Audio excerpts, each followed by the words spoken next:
Les écoles de la deuxième chance, c'est une très belle initiative née en 2004. Là encore, il s'agit d'un coup de cœur et d'avoir envie pour nous de vous en parler et vous faire part des actions que mène ce réseau. Bonjour Dominique Dujardin. Bonjour. Merci d'être avec nous. Vous êtes représentant donc du réseau E. Alors on l'appelle le réseau E2. Chiffre 2, c'est école de la deuxième chance. Ah oui, d'accord, voilà le 2, chiffre en français, 2. Si on dit seconde, ça veut dire qu'il n'y en a pas de troisième. Et on a toujours une chance, c'est ça l'idée. Il faut toujours y croire. Toujours. Et donner confiance à des jeunes. Alors je vais donner quelques chiffres. Les écoles, avant dans le détail, les écoles de la deuxième chance ont accompagné 15 000 jeunes environ, sans qualification, c'est ça l'objectif, vers une solution d'inclusion durable, notamment grâce à un maillage territorial et renforcé, avec un taux de sortie positif maintenu au-dessus de 60%. On va vous expliquer ce que ça veut dire. Parlons d'abord de ce réseau, créé en 2004. Qui en est l'auteur? Qui en est à l'initiative? Alors, l'initiative... Dominique Dujardin. Pardon. Allez-y. L'initiative est née avant l'année 2004, qui est l'année de constitution du réseau des premières écoles qui s'étaient établies en France. Cela part d'un livre blanc sorti du temps où Madame Édith Cresson, ancien Premier ministre, ex-Premier ministre, et qui était à l'époque donc commissaire européen à la formation et à l'apprentissage, et qui a commis avec ses équipes un livre blanc vers une société cognitive qui remettait un certain nombre de choses en place après 10, 20, 15, 30 années d'accompagnement social en direction des jeunes, en disant, notamment pour ce qui vaut pour les écoles de la deuxième chance, ce n'est pas parce que des jeunes ont échoué à l'école qu'il ne faut pas refaire de l'école, et ce n'est pas parce qu'on les dit sans diplôme ni qualification qu'ils n'ont aucune chance d'accéder à un emploi. Ouais. C'est les deux paris qui sont faits et qui ont montré depuis lors que cela pouvait marcher dès lors qu'on y mettait les moyens. Les moyens entendus non pas simplement d'un point de vue financier, mais les moyens notamment humains et autour de l'accompagnement. Alors justement, votre réseau regroupe 130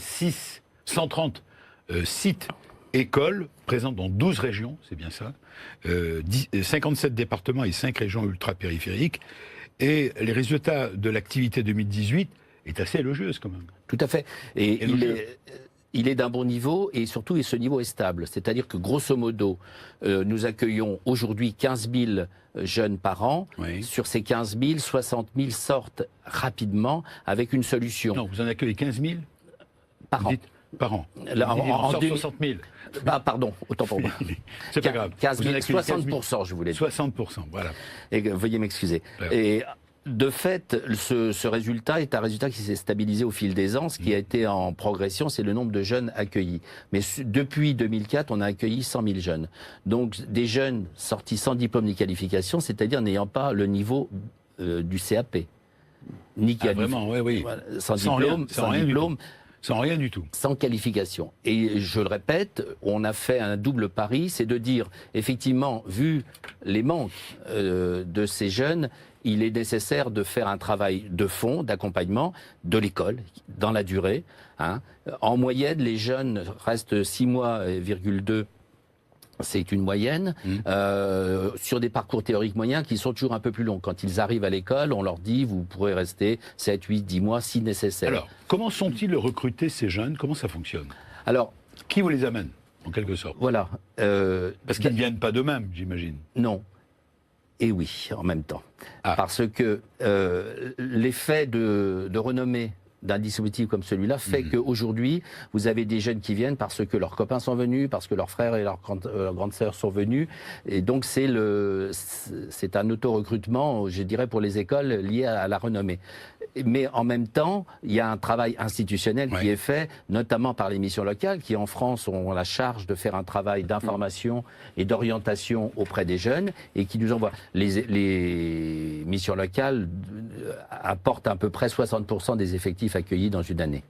Alors, j'ai vu les chiffres, 15 000, vous les appelez stagiaires, bien sûr. Oui, c'est le terme institutionnel, parce qu'ils sont stagiaires de la formation professionnelle. À ce titre, ils ont le droit à une rémunération, comme le permet la loi française. Alors, c'est justement la question que j'allais vous poser. Ils sont rémunérés pendant ce temps. C'est ça qui est formidable. Je rappelle que vous êtes une association. Hein. Oui. Loi 1901, loi de la même manière. Ils sont rémunérés, donc ça, c'est très important de leur donner le goût du travail, enfin si je comprends bien, le goût de l'emploi, et puis de leur donner une rémunération.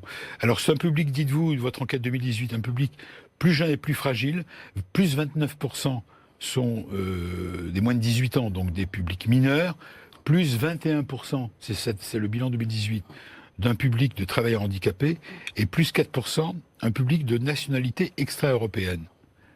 Et plus 9%, un public de niveau. Alors c'est quoi le niveau 6 ?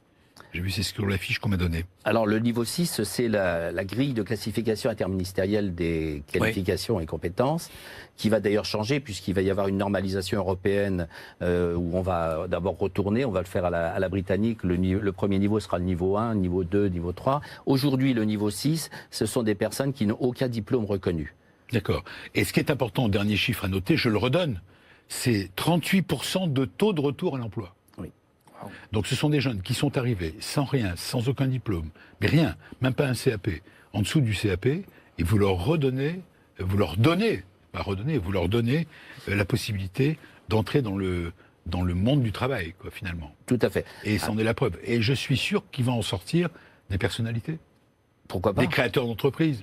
Bah écoutez, il colle à l'actualité. Aujourd'hui, on parle beaucoup des pompiers. Nous avons eu, nous, le plaisir d'avoir un des jeunes dans l'école que je dirige en Essonne, qui est devenu pompier de Paris, ce qui est une sélection et un parcours de qualification et de course dans les honneurs, presque, je dirais, important pour des jeunes qui, auparavant, peut-être, faisaient partie de ceux qui envoyaient quelques petits cailloux sur les pompiers quand ils venaient dans leur quartier. C'est un parcours individualisé, hors des schémas scolaires. Quand on dit hors des schémas scolaires, ça veut dire quoi ? Du coup, qu'est-ce qui reste ? Qu'est-ce qu'on leur apprend ? Bah, si vous voulez, il y a 3 principes forts dans la pédagogie. Il y a l'individualisation, c'est-à-dire qu'on adapte le parcours. L'individualisation, ça ne veut pas dire que le jeune est tout seul avec son formateur, qui serait comme un ancien précepteur. Est-ce qu'on apprend ? On leur apprend un métier ? On n'est pas dans ce sens-là. On leur apprend à construire un projet. Parce que, d'abord, arriver à l'école, beaucoup sont des jeunes qui ne savent pas ce que c'est que le monde de l'économie, ce que sont les métiers. Ils sont parfois, sans faire dans le Zola, comme on dit, ils sont parfois dans des familles où personne ne travaille. Donc la découverte de ce qu'est la vie économique, la découverte de ce qu'est une carrière professionnelle, c'est déjà un travail d'accompagnement. 3 principes font pour parler de schéma hors scolaire, ça ne veut pas dire d'ailleurs que ce n'est pas un procès en creux de l'école. C'est de dire que ces jeunes ayant échoué, il faut bien les prendre par un autre biais. De l'individualisation, un parcours en alternance, en lien avec l'entreprise, et un accompagnement. C'est-à-dire que, pour employer un terme qui est très employé aujourd'hui, c'est une forme de coaching. Ils ont un formateur référent qui est là en continu auprès d'eux pour leur éviter le découragement. Alors j'aimerais avoir le retour, comme on dit, de Franck Thibault, notre invité témoin, qui écoute sagement, qui vous écoute et qui oscille de la tête. Qu'est-ce que vous en pensez, vous, de ce genre d'initiative ? Tout d'abord, c'est formidable parce que, comme vous le dites, l'école de la deuxième chance et non pas de la seconde, c'est une formidable opportunité. C'est formidable parce que aussi, dans la vie, pour ceux qui ont eu la chance d'aller un peu plus longtemps à l'école, on s'aperçoit qu'il est nécessaire de changer de métier, plusieurs fois. Donc, a fortiori, c'est une belle opportunité aussi pour des gens qui n'ont pas eu cette chance de pouvoir trouver un projet. Moi, j'avais une question sur les types de formation. Vers quoi s'orientent-ils en majorité ? Vous donniez le cas d'un pompier, par exemple, mais quelles sont les formations qui, je dirais, qui leur font pétiller un peu les yeux ? Là, on n'échappe pas, non pas aux phénomènes de mode, mais aux grandes tendances qui sont aujourd'hui celles du monde des RH. Vous pouvez le constater vous-même. Quels sont les métiers qui attirent ? Très clairement, il y a les métiers de l'aide à la personne et les métiers du commerce et de vente de détail qui sont des métiers qui attirent. Pour 2 raisons, c'est que d'abord, il y a un côté intéressant, il y a un surplus humain qui fait que les jeunes sont attirés.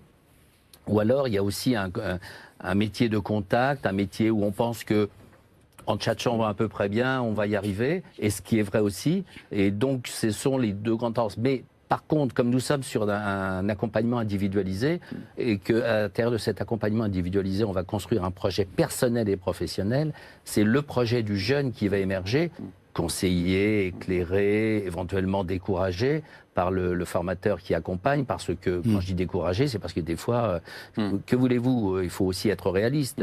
Un jeune qui a un mauvais niveau de 3e qui arrive et qui veut être chirurgien tout de suite, on va lui dire, c'est pas impossible dans l'absolu, mais c'est pas gagné, c'est pas gagné. possible. Voilà. Mais donc, à partir de là, tout le travail de conseil sur le projet du jeune. En fait, Donc, c'est donner confiance, c'est ça? Oui. Donner un coup de pouce, donner confiance, éclairé. éclairer. Et comme vous le disiez, ne serait-ce qu'informer. Oui. C'est déjà ça. Et aussi, et surtout, très important en matière d'accompagnement, il n'a pas eu des moments de faiblesse, un peu le bourdon, le moment où ça va moins bien. Ils ont généralement peu de ressources familiales ou amicales qui peuvent les accompagner. L'important donc est qu'il y ait un référent auprès d'eux qui puisse régulièrement, non pas les remettre dans le droit chemin, c'est pas ça. On n'a pas d'ailleurs dans les écoles de gros problèmes de discipline, en tout cas pas plus, voire moins qu'ailleurs.